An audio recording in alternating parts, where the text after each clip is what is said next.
નમસ્કાર મિત્રો, આશા રાખું છું કે દિવાળી એકદમ મજાની ગઈ હશે. ફટાકડાની રોશની, મીઠાઈની મીઠાશ, પરિવાર સાથે કાઢેલો એ સમય ખૂબ જ અનમોલ હતો.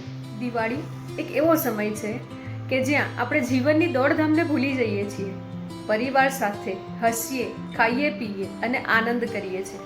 ત્યારે બધું પરફેક્ટ લાગે છે. તો હવે દિવાળીની આ મીઠી રજાઓ પૂરી થઈ ગઈ છે.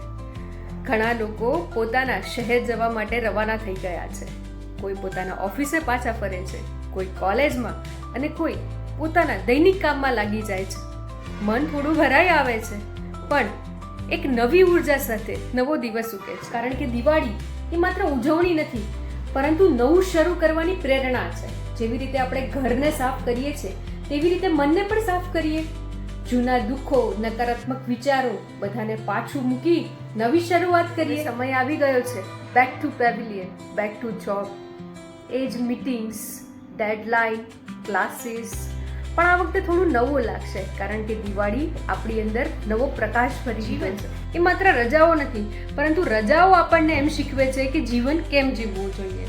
તો ચાલો નવા ઉત્સાહ, નવા ઉમંગ અને નવા સ્મિત સાથે શરૂ કરીએ અને જીવન એવું જીવીએ કે દરરોજ Diwali pavilion, back to job, but new vibe with new energy.